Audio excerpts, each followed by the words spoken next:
Já, góðan daginn. Ég verið að fyrirgefa röddina en ég fekk slæma hálsbólgu hérna á mánudaginn sem ekki alveg búin að ná úr mér. En það er líka alltaf erfitt að koma til Akureyrar og vera sunnanmaður og tala svona óskýrt þegar maður kemur í svona umhverfi sem allir tala mjög skýrt og skorunort. En ég ætla svona aðeins að tæpa bara á strætó og ferðaþjónustunni og hvaða möguleika kannski hún gefur fyrir strætó. Eins og hefur komið fram hérna þá strætó fyrst og fremst almenningssamgöngu fyrirtæki og þá fyrst og fremst hugsað fyrir íbúana til að komast frá A til B. Það var nú ágætt að þegar Höskuldur þingmaður talaði hérna milljarðinn sem var settur á hérna mitt ár 2012 og var verðtryggður og síðustu áramót var hann komin niður í 800 milljónir, þannig að mikil verðhjönnun, ríkisstjórnin hefur staðið sér svo vel. En svo gáði nú aftur í og ég ætla nú ekki að vera vanþakklátur því þetta hefur hjálpað okkur heilmikið og stutt vel undir almenningssamgöngur á þessu svæði sem því ætlað að styrkja. Nú, leiðakerfið, rekstur leiðakerfið sem skiptist svona í 20 á strætó, svo ég fari svona aðeins yfir hvernig skipulagið Strætó í eigu 6 sveitarfélaga á höfuðborgarsvæðinu og kjarnastarfsemi strætó náttúrulega tengd því. Síðan kemur inn held ég 2012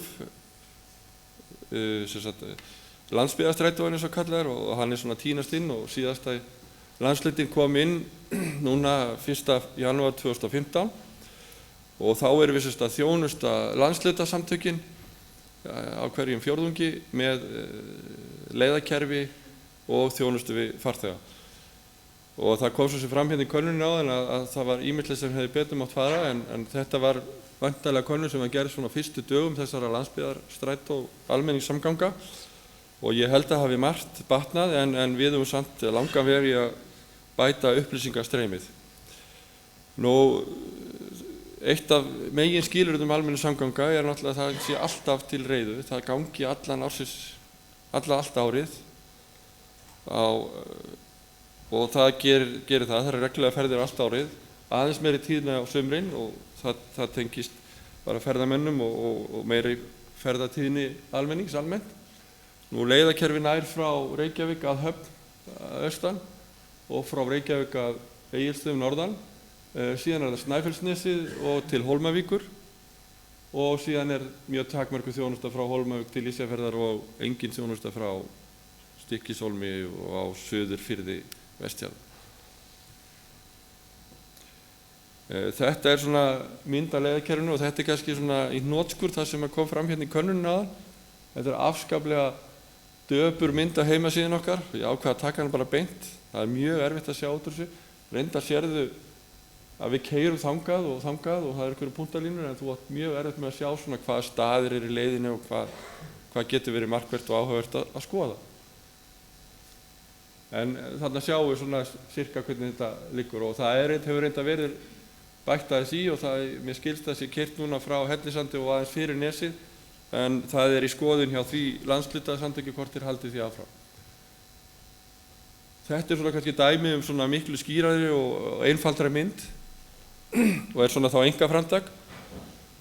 Þetta síðan sem public transport sem náttúrulega kannski ekki rétt mæti því að þarna inn þá bæði public transport eins og við skilgreinum það sem almenningssamgöngur og einnig einkaaðilar og fleiri aðilar.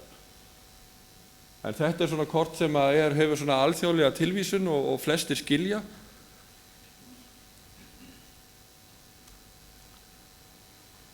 Nú við viljum svo sem að strætó verði valkosti fyrir ferðamanninn sem vill ferðast landið. Eins og segi, við erum fyrst og fremst að hugsa íbúana en ef ferðamaðurinn vill velja þennan valkost þá það mjög gott og hann styrkir þá tekjugrunn þessara þjónustu því að hún árstíðabundin svolítið og við þurfum að keyra allt árið og þá þurfum við að fá sem mesta tekjur sumarið til þess að sé hægt að borga árið.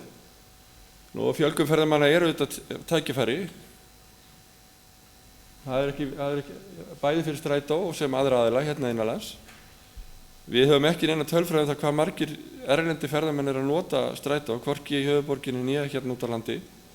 En við sjáum svona út frá óformlegum könnunum að þeim fer fjölgandi.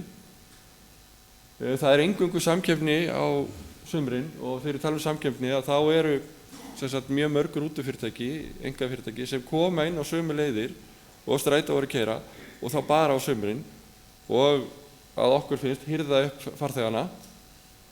Eins og ég talaði áðan þá upplýsingastreymið og það kom fram í könnun líka mjög dapurt á heimasíðun okkar og við stefnum að því að bæta verulega úr því í ár. Við erum að taka svona beinlínukorti eins og við sáum hérna áðan og betri upplýsingar á helstu stöðum.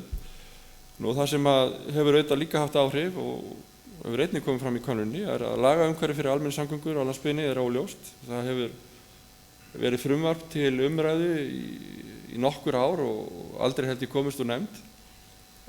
Því frumvarpi ætlað að skýra svolítið þetta umhverfi og vonandi kemst það á dagskrá á þessu þingi.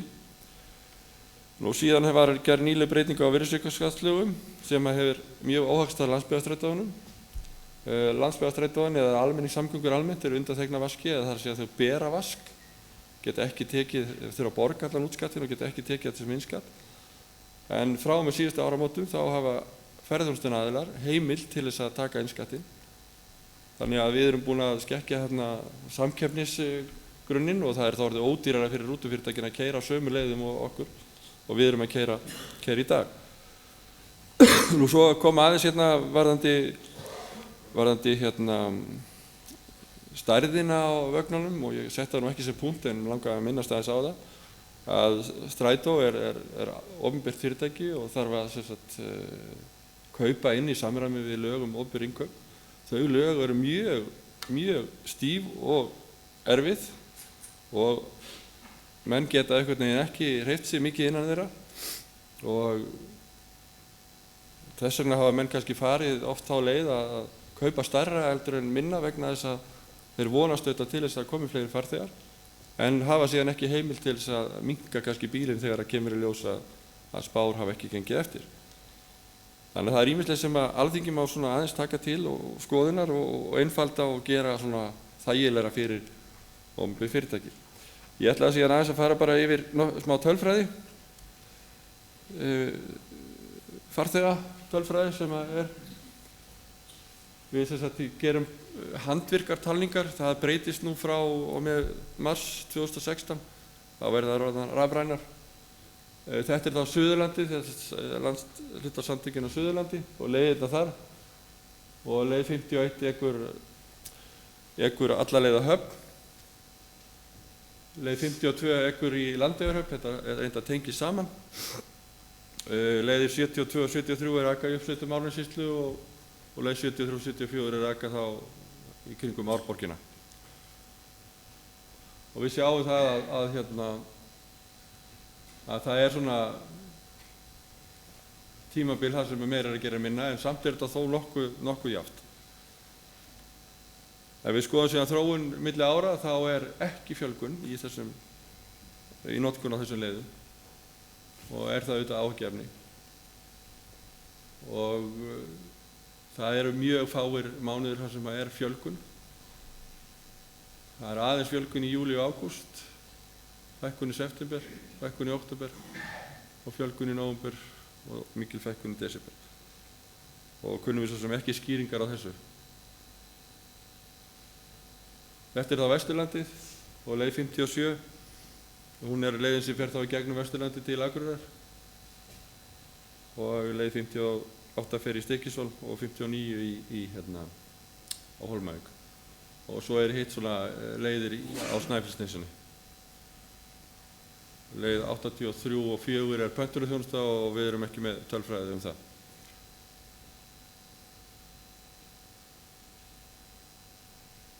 Þetta þá þróunin svona milli ára.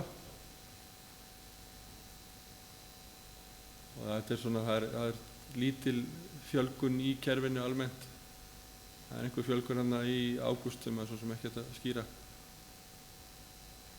En nýja talningakerfi mun gefa okkur miklu betri upplýsingar það hvaðan viðkomandi að fara og hvert hann að fara.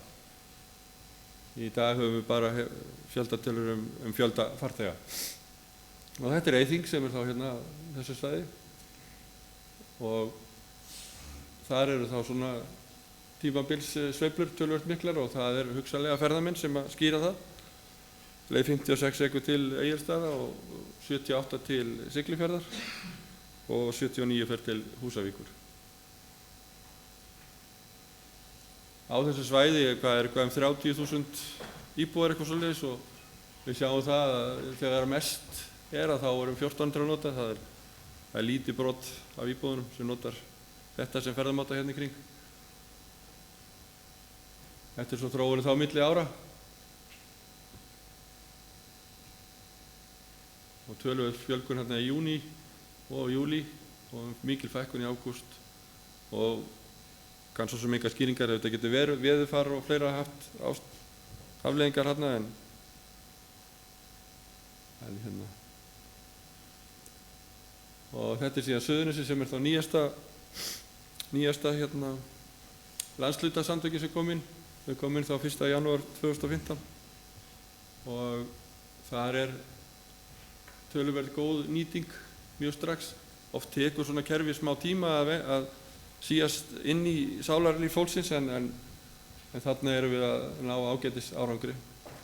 Þarna er reyndar ykkur málsókn í gangi, ég veit ekki alveg hver hún er, en það virðist loða svolítið við almenningssamgöngur málsóknir.